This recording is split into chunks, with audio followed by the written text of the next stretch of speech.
അസ്സലാമലൈക്കും. ഇന്ന് നമ്മൾ അക്കീദയിലെ ഒന്നാമത്തെ പാഠമാണ് എടുക്കാൻ പോകുന്നത്.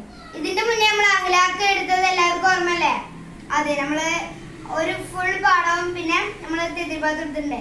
ബാക്കി നമുക്ക് പിന്നെ എടുക്കാം. ഇപ്പൊ നമുക്ക് അക്കീദയിലെ ഒന്നാം പാഠം എടുക്കാം. ഒന്നാം പാഠത്തിന്റെ ഹെഡിങ് എന്താണ്? സത്യവിശ്വാസം എന്നാണ്.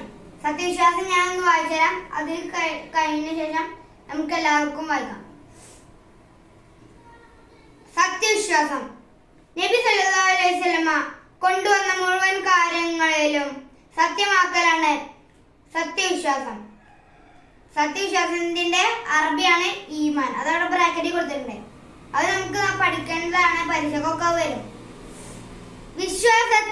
വിശ്വസിച്ചവനാണ് സത്യവിശ്വാസി. വിശ്വസിക്കാത്തൊരു സത്യവിശ്വാസിയാണോ? അല്ല. സത്യവിശ്വാസിക്ക് എന്താണ് അറബിയിൽ അവിടെ പറയാം? അവിടെ കൊടുത്തിട്ടുണ്ട് ബ്രാക്കറ്റില്. എന്താണ്? മുഅ്മിൻ. മുഅ്മിൻ എന്നാണ് പറയുക. അപ്പൊ നമുക്ക് അടുത്ത് കൊടുക്കാം. നമ്മുടെ അമലുകൾ സ്വീകാര്യമാവാൻ ഈമാൻ കൂടിയേ തീരൂ. ഈമാൻ അല്ലെങ്കിൽ നമ്മളെ അമലൊന്നും സ്വീകാര്യമാവില്ല. ഓക്കെ, ഈമാൻ കാര്യങ്ങൾ എത്രയാണ്? 6 ഞാൻ പറയുമ്പോ ശ്രദ്ധിച്ച് കേട്ടിരിക്ക. ഇത് പരീക്ഷയ്ക്ക് ചിലപ്പോ വരും. 5 2 ഒക്കെ ചോദിക്കും. ഓക്കെ, 1 അല്ലാഹുവിൽ വിശ്വസിക്കൽ. 2 അല്ലാഹുവിന്റെ മലക്കുകളിൽ വിശ്വസിക്കൽ. 3 അല്ലാഹുവിന്റെ കിതാബുകളിൽ വിശ്വസിക്കൽ. 4 അല്ലാഹുവിന്റെ മുർസലുകളിൽ വിശ്വസിക്കൽ. 5 അവസാന നാളിൽ വിശ്വസിക്കൽ. 6 നന്മയും തിന്മയുമായ എല്ലാ കാര്യങ്ങളും അല്ലാഹുവിൽ നിന്നാണെന്നും വിശ്വസിക്കൽ. അല്ലാഹു നമ്മെ സത്യവിശ്വാസിയിൽ ഉൾപ്പെടുത്തട്ടെ. ആമീൻ. നമുക്ക് എല്ലാവർക്കും ഒന്ന് വായിക്കാം. ഞാനൊരു വഴി വായിക്കും, പിന്നെ നിങ്ങൾ വായിക്കാം. അങ്ങനെ സത്യവിശ്വാസം. നബി സല്ലല്ലാഹു അലൈഹി വസല്ലമ കൊണ്ടുവന്ന മുഴുവൻ കാര്യങ്ങളിലും നബിയെ സത്യമാക്കലാണ് സത്യവിശ്വാസം. അതിന്റെ നേരെ ഓപ്പോസിറ്റ് ബ്രാക്കറ്റ് കൊടുത്തിട്ടുണ്ട് ഈമാൻ. ഓപ്പോസിറ്റ് അല്ലട്ടെ, ഞാൻ വെറുതെ പറഞ്ഞാണ്, അറബിയാണ്. വിശ്വസിച്ചവനാണ് സത്യവിശ്വാസി. മുഅ്മിൻ. നമ്മുടെ അമലുകൾ സ്വീകാര്യമാവാൻ ഈമാൻ കൂടിയേ തീരൂ.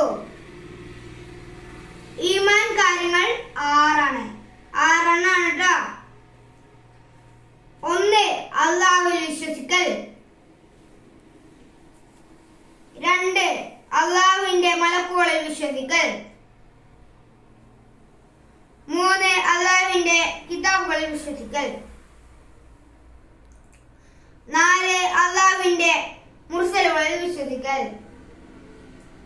5 അവസാന നാളിൽ വിശ്വസിക്കൽ. 6 നന്മയും തിന്മയുമായ എല്ലാ കാര്യങ്ങളും അല്ലാഹുവിൽ നിന്നാണെന്ന് വിശ്വസിക്കൽ. അല്ലാഹു നമ്മെ സത്യവിശ്വാസികളിൽ ഉൾപ്പെടുത്തട്ടെ. ആമീൻ.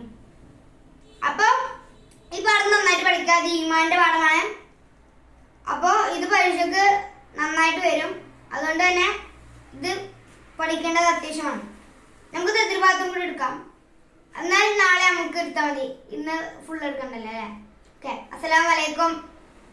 എൻ്റെ വീഡിയോ ഫുള്ള് കണ്ടതിന് എല്ലാവർക്കും താങ്ക് യു. പിന്നെ ലൈക്ക് ചെയ്യുക, ഷെയർ ചെയ്യുക, സപ്പോർട്ട് ചെയ്യുക.